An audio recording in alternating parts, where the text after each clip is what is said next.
Bienvenue à cette édition rétrospective de la semaine du Journal de la Ville que nous vous convions de suivre avec beaucoup d'intérêt.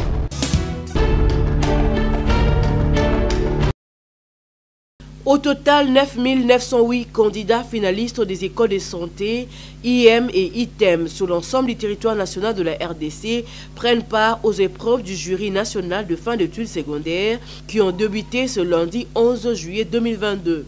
Le coup d'envoi de ces épreuves a été donné officiellement par la vice-ministre de la Santé publique, Hygiène et Prévention, Mme Véronique Kilumba Nkoulou, à l'Institut national pilote d'enseignement de sciences de santé, INPS, situé dans la commune de Kasavubu à Kinshasa. Et c'est là en présence du représentant de la coopération japonaise, JICA, des responsables de cet établissement scolaire médical. Nous sommes en train de travailler avec la vision du chef de l'État qui veut que la couverture santé universelle soit effective. Et dans cet acte, nous avons la réhabilitation des infrastructures sanitaires ainsi que la construction et l'équipement. Mais il y a un acteur principal qui est les prestataires, parce que vous pouvez avoir des beaux bâtiments, mais s'il n'y a personne pour y travailler, donc vous n'aurez pas atteint l'objectif. Pour elle, aujourd'hui, les prestataires sont en train d'être formés pour qu'ils puissent, dans l'avenir, donner de soins de qualité à la population afin de rendre effective la vision du chef de l'État sur la couverture santé universelle. Notre ministère, nous sommes en train de rester vigilants et être regardants pour que nos apprenants aient la formation de qualité. Et là, nous remercions particulièrement la JICA qui nous accompagne depuis un certain temps et il nous amène à réaliser nos objectifs. Concluant son propos, le numéro 2 de la santé publique, hygiène et prévention en RDC n'a pas manqué de plaider auprès de leurs partenaires de la JICA de les accompagner en le dotant des équipements modernes pour aider d'autres apprenants vivant avec handicap, comme une dame aveugle retrouvée dans cette salle qui a suivi son enseignement comme masseur dans la filière de kinésithérapie.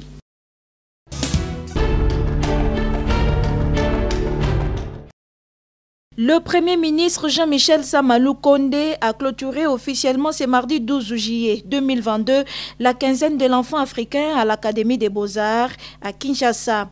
Organisée par le ministère du Genre, Famille et Enfants en partenariat avec la Fondation CAFED, cette quinzaine de l'enfant africain a porté sur les thèmes « Élimination des pratiques néfastes affectant les enfants », progrès sur les politiques et pratiques depuis 2013. Le Premier ministre Jean-Michel Sama Lukonde, dans son allocution, a exprimé de vive voix son attachement sans réserve au respect des droits de l'enfant. Il a rendu hommage au président de la République, Félix-Antoine Tshisekedi Tshilombo, pour son implication personnelle dans le bien-être de l'enfant.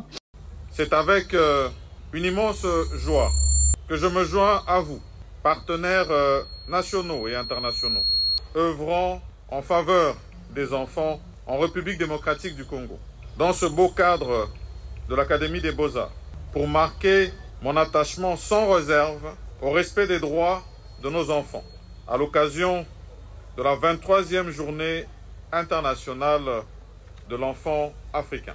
Avant tout propos, je voudrais rendre hommage à son Excellence Félix-Antoine Tshisekedi Tshilombo, président de la République et chef de l'État, pour son implication personnelle dans le bien-être de l'enfant congolais. Je voudrais également adresser mes remerciements et félicitations à Madame Ndaya Luseba Gisèle, ministre du Genre, Famille et Enfants, pour tous les efforts qu'elle ne cesse de fournir en faveur des enfants congolais. Jean-Michel Sama Lukonde a par ailleurs rassuré les uns et les autres de sa détermination à n'aménager aucun effort pour assurer la protection de l'enfant et son mieux-être par la mise en œuvre effective de toutes les dispositions des instruments juridiques en la matière, notamment la loi portant protection de l'enfant.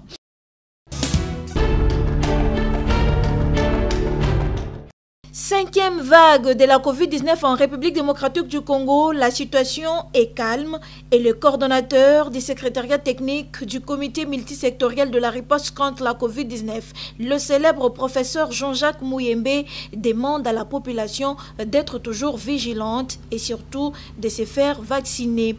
C'est au cours de son point de presse de ce mercredi co-animé avec le coordonnateur national de la vaccination dans l'amphithéâtre INRB.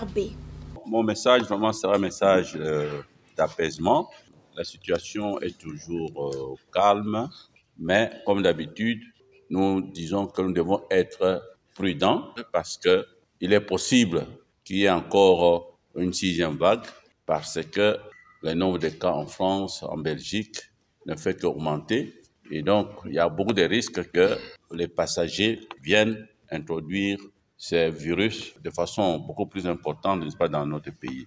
Donc, continuer à porter les masques et se faire vacciner.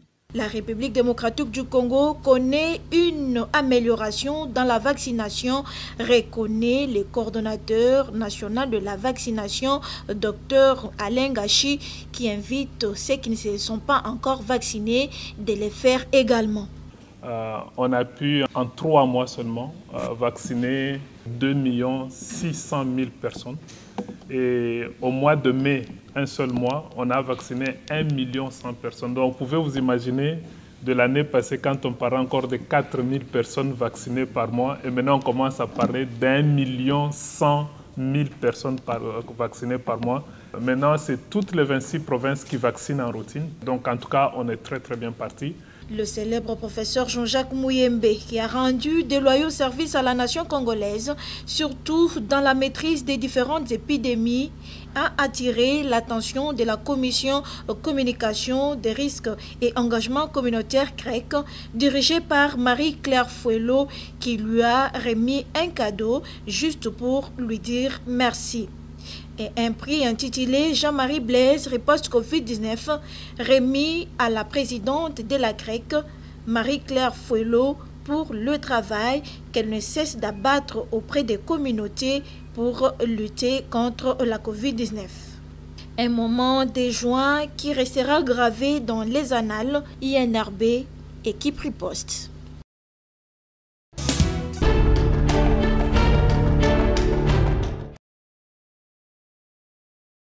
Les ministres de l'enseignement primaire, secondaire et technique, le professeur Tony Mwaba Kazadi, a lancé ce jeudi 14 juillet 2022 la première édition du test national sélection et orientation scolaire prévue par la loi cadre sur l'enseignement réservé aux élèves de la 8e année. C'est en présence du gouverneur du Haut-Katanga, Jacques Kaboula, de Madame le secrétaire général à l'EPST, de quelques membres du syndicat des enseignants ainsi que du conseil spécial du chef de l'État en charge des changements de mentalité. Pendant 2 jours, les élèves de la 8e année de l'enseignement de base, conformément à la loi cadre de l'enseignement national, prendront part aux épreuves du test national des sélections et orientations scolaires et professionnelles TENASOP. Pour la tenue de la toute première édition lancée à partir de Lumbashi au lycée Twendele, commune de Lumbashi, ville du même nom dans la province du Haut-Katanga. 1 330 286 candidats, dont 601 568 filles et 728 718 garçons participent sur toute l'étendue du territoire national. Ce test qui va gérer ainsi les flux des élèves à la sortie de la 8e année n'est en réalité qu'une évaluation du niveau des connaissances scolaires permettant de détecter les aptitudes psychologiques avant l'orientation de finalistes de l'éducation de base vers leur vraie filière aux humanités au cycle court professionnel. Le ministre Tony Mwaba a martelé sa détermination à assurer à notre système éducatif une gestion de proximité qui permet de palper du doigt de réalité du terrain et de résoudre chaque fois dans besoin les problèmes qui bloquent le bon fonctionnement de nos entités scolaires. Le TENASOSP permettra au pays de sanctionner le cycle terminal de l'enseignement de base, de dégager le profil psychologique de chaque élève qui va y participer, d'orienter ces derniers selon ses aptitudes et vers le type T, aux humanités ou au cycle court professionnel et de gérer ainsi à la sortie de la 8e année de l'éducation de base. Touché par la considération et l'honneur faite à leur province à ces jours du lancement du TENASOPT, le directeur provincial de la province éducationnelle du Haut-Katanga a salué à sa juste valeur les combats du ministre Tony Mwaba contre les antivalaires et s'est adapté facilement à la vision du chef de l'État sur la gratuité de l'enseignement primaire.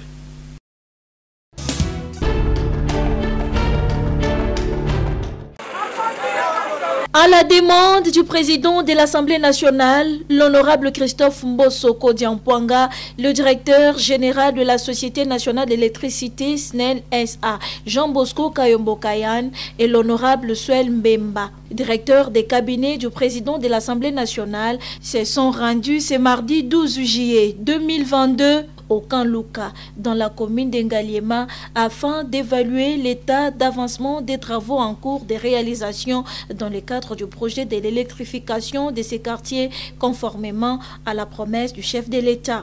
Sur instruction de l'honorable président de l'Assemblée nationale, qui m'a demandé de vérifier avec le DG où nous en sommes avec les instructions données par le chef de l'État, son Excellence Félix Antoine Tshisekedi, pour que le camp Luka soit électrifié partout. Alors, nous sommes venus et il m'a montré les cabines qui sont déjà en place et il reste quelques petits réglages pour que tout camp Luka connaisse la vraie électrification. Et donc pour cela, nous disons merci au chef de l'État et comme vous pouvez le constater, toute la population est heureuse. La SNEL, à travers son directeur général, confirme l'existence des 10 cabines au camp Luka, en raison des 5 anciennes cabines réhabilitées et 5 nouvelles installées. Des travaux d'installation des câbles et d'assainissement du réseau sont en cours de réalisation, c'est avant l'étape de pose des compteurs après paiement. Tout ceci pour matérialiser la volonté du chef de l'État, Félix Antoine Tshisekedi Tshilombo, qui voudrait amener les courants électriques partout au Congo. Tout le matériel est sur place, les compteurs sont déjà arrivés, les câbles sont consignés dans des entrepôts dans les environs du camp Luka. Je crois que toutes les conditions sont remplies aujourd'hui pour que le projet démarre. Vu le nombre d'habitants ici, le nombre d'abonnés que nous allons avoir, et pratiquement tout ce réseau qui a été monté sans respecter les règles de l'art, nous allons tout refaire et remettre un nouveau réseau qui pourra éclairer et satisfaire la Vous pouvez rassurer. Il y a par exemple les cabines. On a installé 5 nouvelles cabines. Vous voyez, ils sont tout neufs. Hein, on vient de les installer. On est encore en train de les connecter. Donc la SNEL est l'outil par excellence que le chef de l'État a à sa disposition pour faire son programme d'électrification pour que le peuple soit dans des conditions normales. Cette visite d'évaluation a réjoui la population du camp Luka qui a exprimé sa joie à travers des chants improvisés.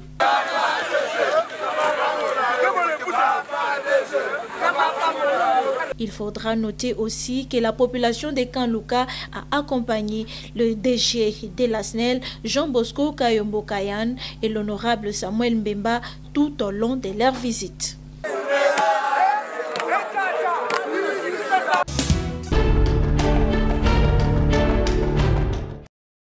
Après la signature du protocole d'accord pour les travaux de l'électrification de la province du Kwango, la SNEL vient de signer un protocole d'accord en vue de l'électrification de la ville de Mbujimayi et quelques territoires environnants dans les Kasaï orientales. Bob Mbombolona, le responsable de communication de la SNEL, nous fait l'économie de ces projets.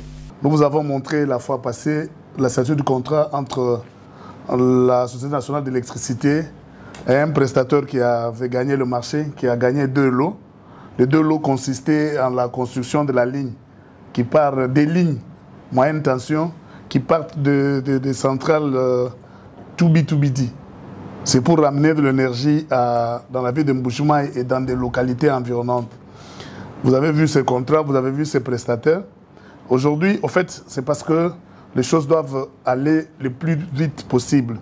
Ici, c'est le 3e prestataire. En fait, le 3e lot, c'est un 2e prestataire. Il s'agit de Congo Énergie, qui a signé ce contrat aussi et qui, lui, va s'occuper de la réhabilitation du réseau de distribution existant dans la ville, moderniser le réseau de distribution et étendre ces réseaux-là. Parce qu'en fait, nous faisons en sorte que toute la ville de Mbuji-Mayi soit bouclée et éclairée.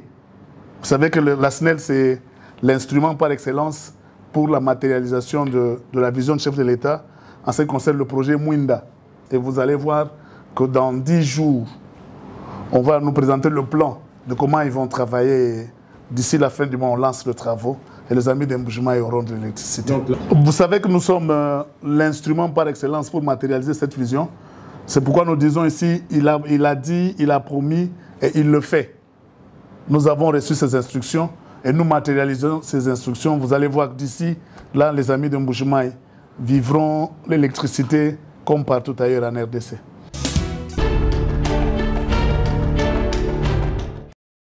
Lancement ce jeudi 14 juillet 2022 à Kinshasa au Palais des Justices dans la salle Léon Kengo Wadondo par la ministre d'État, ministre de la Justice et garde de Sceaux, Rose Mutombo Kessé, de l'atelier de réflexion sur le fonctionnement et le financement du guichet unique des créations d'entreprises, GUC en sigle.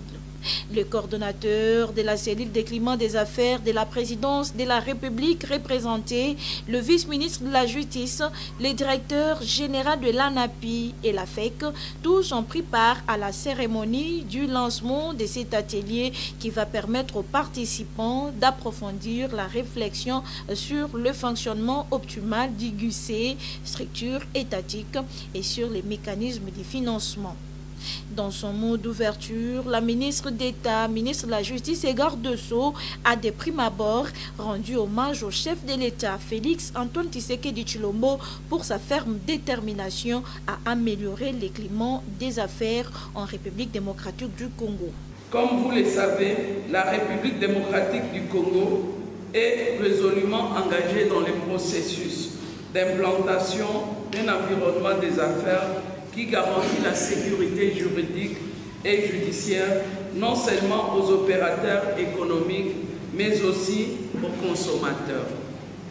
Pour s'y accommoder, plusieurs assignations ont été confiées à mon ministère, entre autres celles relatives aux problèmes du fonctionnement et du financement du guichet unique. Les participants à ces travaux sont appelés à un travail d'assiduité afin de sortir avec des résultats attendus pour un meilleur fonctionnement du guichet unique de création d'entreprises.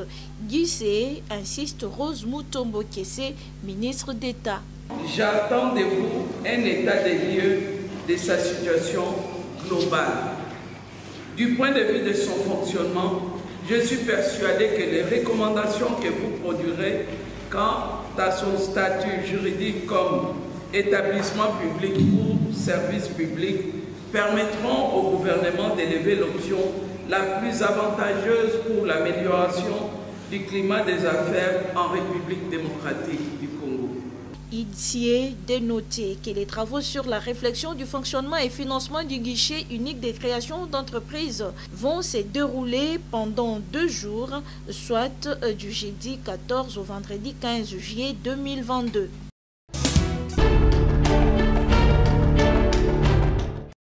Sauf changement de dernière minute, l'ancien premier vice-président de l'Assemblée nationale et également ancien président déchu de l'Union pour la démocratie et le progrès social UDPS sera face à la presse le lundi 18 juillet prochain en sa résidence.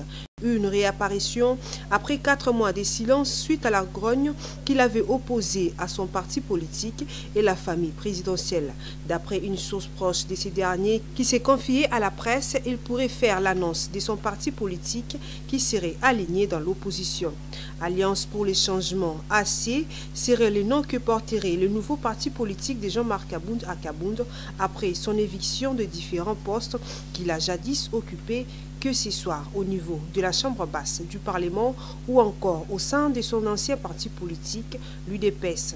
Celui que l'on surnomme maître nageur n'aurait pas digéré la noyade lui infligée par ses anciens compagnons de lutte au point de s'y ranger dans l'opposition. La même source renseigne également que les sièges de ces partis se trouveraient au niveau de la 11e rue Limetier industrielle, à quelques encablures de la 10e rue où se trouvent les sièges de l'UDPS.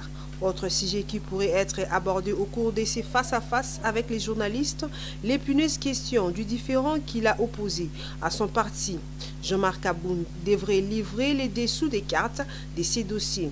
Toujours d'après la même source, Jean-Marc Akabound aurait décidé de se démarquer de son ancien parti, notamment par les choix portés sur sa ceinture qui serait composée en grande partie de membres issus de plusieurs provinces et non fixés sur une seule, géopolitique obligeant. Il s'agirait de quelques grands professeurs d'université. Selon certaines indirections, l'Alliance pour les changements serait un parti de l'opposition au regard des relations délétères entre son autorité morale et les chefs de l'État Félix Tshisekedi. Une probable alliance avec l'UDPS est donc à exclure. Pensant plusieurs analystes politiques, certains cadres de l'UDPS avaient affirmé d'ailleurs que l'ancien président ad intérim du parti présidentiel n'était plus en odeur de sainteté avec Félix Antoine Tshisekedi suite à son comportement décrié par plus d'un au sein du parti. L'on se souviendra des différentes réactions à chaud de plusieurs cadres de l'UDPS qui avaient dénoncé l'attitude des Kabound face à cet incident routier qu'il avait opposé à certains membres de la famille présidentielle. Son comportement qualifié d'autant était de peu dénoncé par des cadres de l'UDPS, ce qui aurait poussé Félix Tshisekedi à revoir sa position face à ces derniers. Jean-Marc Akabound aurait donc décidé désormais de se ranger en bataille politique opposée avec l'UDPS, parti politique au sein duquel il a longtemps œuvré et intronisé par son parrain Feu Etienne Tshisekedi Wamulumba. Selon plusieurs proches du maître nageur, la situation qui a émaillé son éviction était pour lui une piqûre de mauvaise dose, ce qui justifierait son nouveau combat pris comme une piqûre retour, conforté d'ailleurs par l'emblème de son nouveau parti politique qui serait une abeille prête à infliger une piqûre pour faire valoir sa nouvelle vision. Affaire à suivre.